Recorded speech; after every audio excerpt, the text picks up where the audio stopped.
And this is Jason Evans.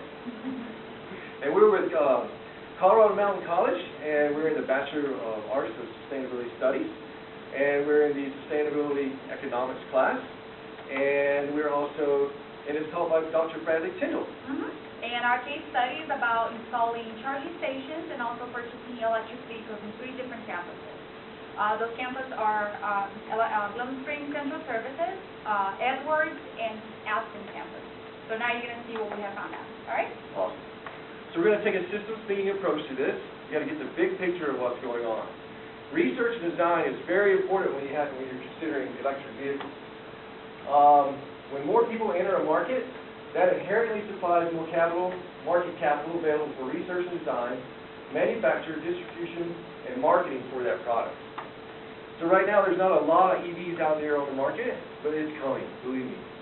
So here's some of the pictures that we found about EVs, and we're going to go right into the 3 E's of sustainability. That's the environment, it is social equity, and economics.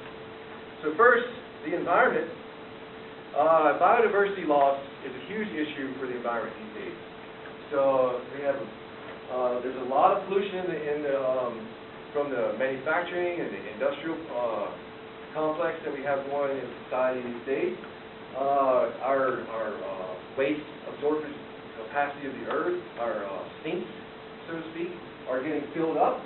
And we've been trying to do something about this with a lot of acts and treaties. Believe me, there's a huge list to try to curb pollution and try to manage waste and to try to protect the environment.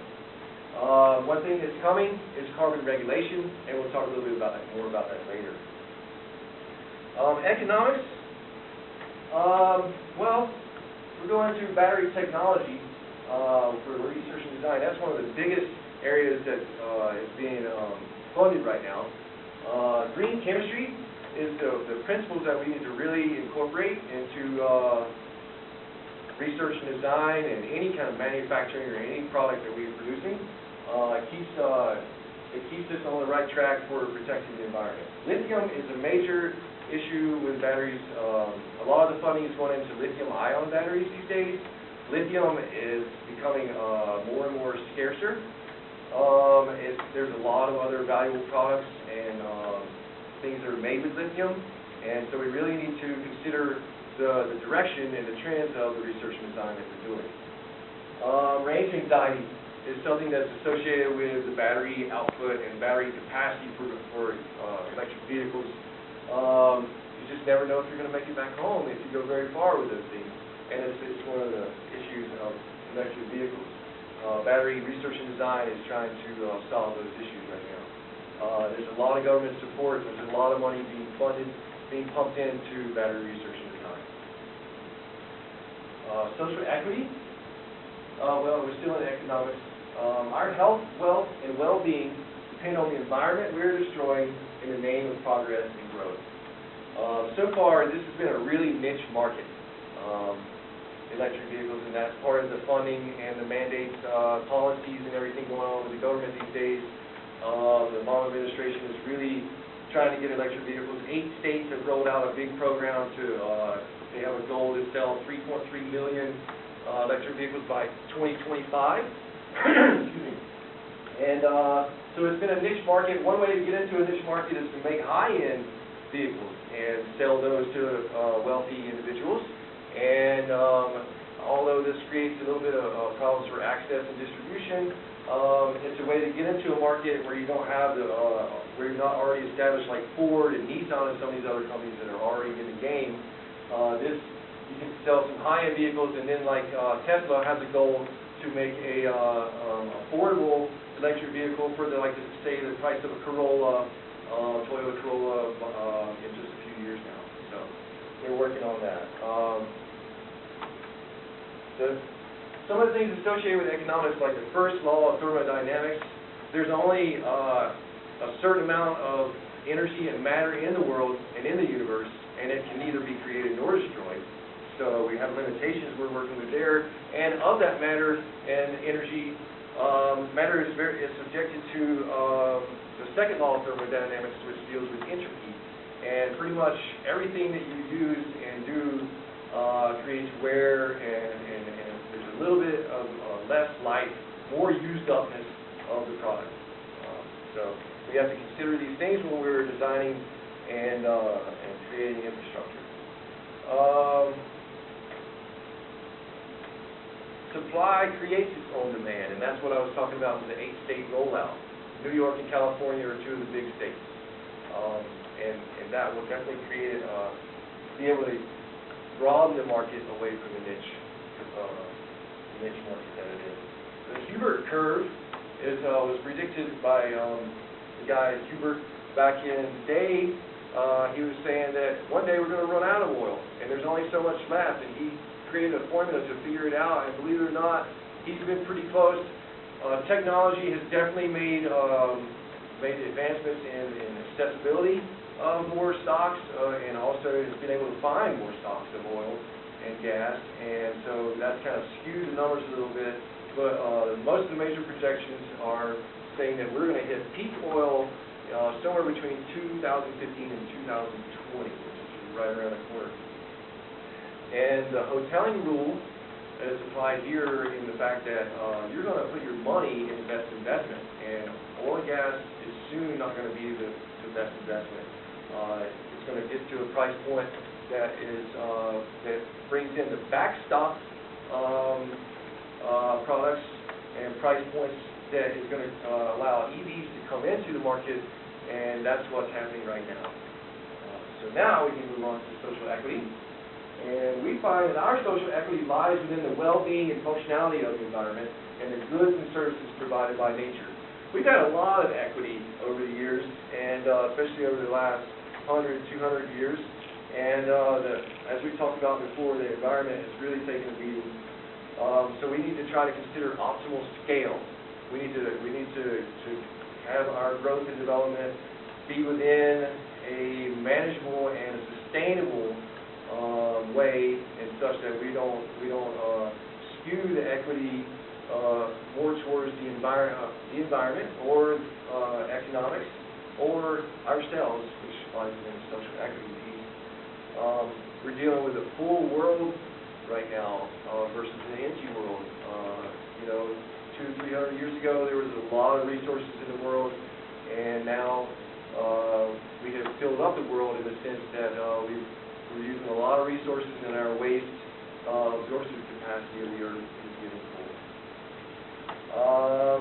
And now we can move into the cost benefit analysis. We might.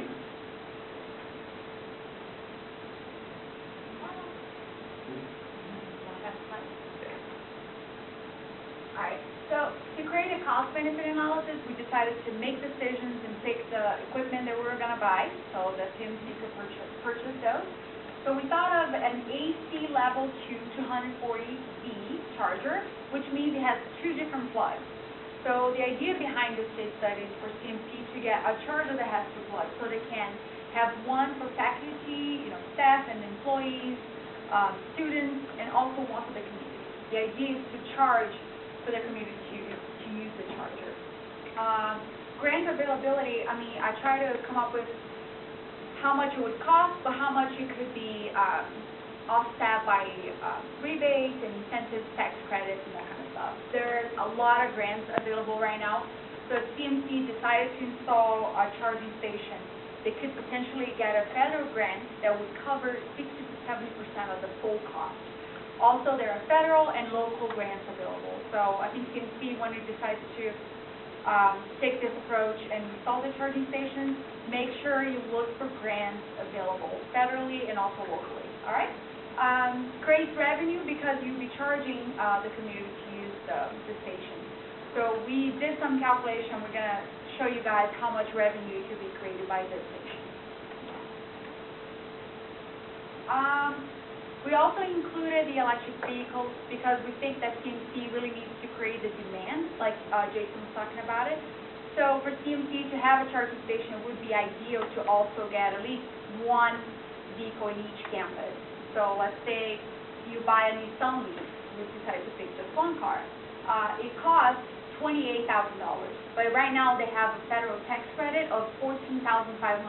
So this means CMC will be paying out of pocket $13,500 after the rebate for each one of those cars.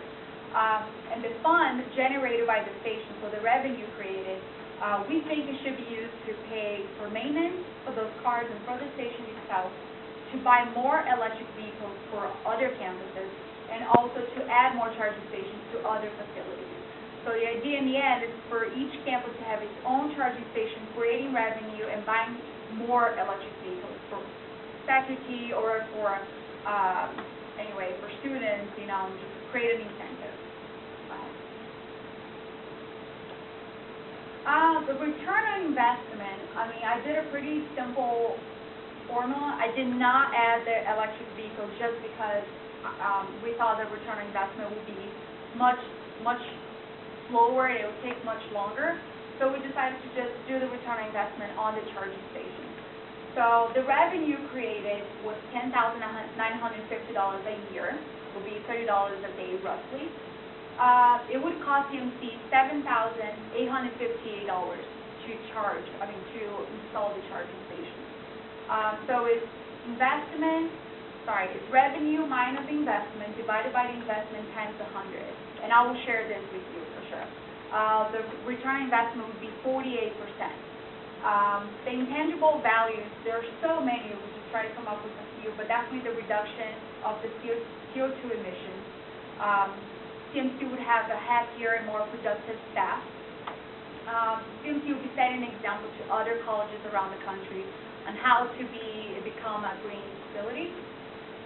Commitment to sustainability that goes beyond dollar signs. I mean, what CMC will be doing will be much more important than the tangible value. I think setting an example and becoming a sustainable college, I think that's way more important than the revenue created. And building community, because you would have, just imagine a charging station where everybody in the community could come and use. You'd be bringing more people into the campus, wanting to know more about your programs, and just creating that relationship and that community feel around the campus. Some of the risks or uncertainties related to the electric vehicles and also to the charging stations are because our valley, and also Edwards, I'm talking about Aspen, Glenwood, and Edwards, there is a lack of car dealerships, so it's not easy to just walk in one and find an EV, purchase, and have a charging station right there. So there's a lack of infrastructure, lack of supply, so it could be risky for CMC to have the charging stations because we don't know how many cars, how many EVs there are, so we don't know, and so the ROI could be a little lower. There's also a limited number of EVs. There are not many cars available right now.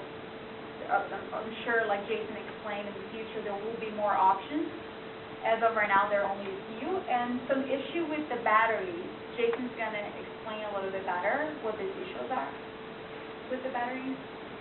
Sure, yeah. I mean, there's been some fires going on with, I think there was a fire in a leaf. There was definitely some Tesla fires. Tesla has said that there wasn't enough aluminum underneath the car, and most of the other cars on the market today have, the regular cars, internal combustion engine cars have steel underneath the cars. These have aluminum and it's not thick enough, and there was a problem with heat. And some of the cars, some of the batteries caught fire. I'm not exactly certain, but that's the gist of it. And but they have assured that they're on top of it. And the CEO even said that they requested a investigation from the government. But anyway, they're definitely on top of the problem. So energy grid, our group definitely thinks that it is smarter for CMC to do a holistic approach and produce the renewable energy in the actual facility. So before installing charging stations and purchasing electric vehicles, we believe that CMC should first invest in renewable energy, a microgrid, local type of energy. It would be great if CMC could install solar panels in the campus, so that energy could be used to charge the vehicles and basically do something. Yeah, and local microgrid, I think, is really the way to go. What's going on with a lot of people say, yeah, electric vehicles aren't green because of the energy coming from coal. And November 20th, the government just released a report saying that they're going to start with the dirtiest CO2 producing part of the industry, and that's power plants. And so we're definitely in the right direction for cleaning up the grids, and I have a lot of concern about the energy grids getting too widespread and fragmenting a lot of habitat with the solar and wind big projects they have coming around. So just throw that in there too. So keep it local, keep it small is the best approach. And talking about best approach, we have a list of recommendations for CMCs. The best approach we believe would be, like I just said, having a microgrid, local type of renewable energy, and of course installing the charging stations open to the community so you can create revenue, and of course create demand.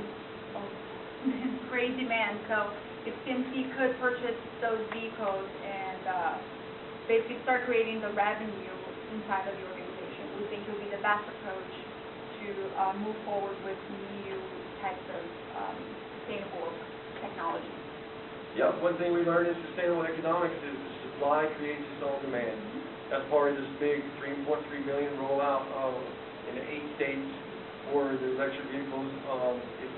There's not a lot of market in the valley, and CMC they could get right in on the forefront of this, and they could be trendsetters, and they could create that the move away from natural gas. I don't agree with natural gas vehicles, and fracking is very controversial, and so especially in this valley with what we have going on with the Thompson Divide, and so moving away from natural gas would set a really good image for CMC, I think, as well. And if they went ahead and invested in a fleet, well then, that's going to tie into that revenue of when they have the chargers out there. Exactly. Yeah, eventually, I mean, CMC already have to. You guys probably switch your cars every 6 to 8 years. So if every time you do, if you already have a charging station, it would be great to just switch to the whole fleet to an electric vehicle. And there are some local programs, such as the Refuel Colorado Fleet, that basically talks to fleet managers about the advantages of doing alternative vehicles. CMC could also do that through incentive programs, internally and externally. Internally through talking to employees about how they can use the charging stations for free, and just basically giving workshops and seminars explaining to the community and the faculty why EVs are so good for the environment, for the economy, and for the community. Another thing we think is also the sustainable energy. Like we just explained, but we really want to focus on this is to make sure that CMC knows that this whole approach is only sustainable if it comes from a renewable source. If it comes from coal or natural gas, we don't think it's a good approach. If CMC could do renewable energy in its own facility, we think it would be the best for this case study. There's so much money out there right now too. I mean, the government is pumping so much money into research and design, and there's so many grants and tax incentives and rebates available. I mean, it's almost crazy. Now, I want to get an electric vehicle after doing this project. So, I mean, now's the time to jump on it. I think the fleet thing is the way to go. You're going to be bringing in almost $11,000 a year is nothing to sneeze at just from one charging station. You can go ahead and get a niche in the market. You can start talking with some dealerships and try to get some, like a fleet thing going. Talk to some of those local guys. Go down there and knock on their doors. Sit down with them at their desk and say, hey, we want to buy X amount of vehicles. We want to start a program with CMC. Maybe we can include students, definitely faculty. If you can include students, sign me up. Yeah, one thing that we forgot to talk about is how CMC does pay for mileage reimbursement for all their employees. So you could also take that in consideration when you're thinking about the return on investment, how much you already pay for your employees to drive from each campus to have a meeting in a specific one. So you're paying for 20 employees to meet in a specific place. Think how much you would be saving if each one of those people had an electric vehicle and how much it would cost to charge. It wouldn't cost much. So I think all of those things need to be taken into consideration as well. Yeah, after doing this project, I'm all about electric vehicles right now. I think one of the biggest issues is where do we get our power from? The microgrid is a really great way to solve some of those issues. We got some major carbon pollution controls coming down the line for the power plants, things like that. So I think it's a great industry. All right, and that's it. Thank you so much. Thank you. Hope you enjoyed it.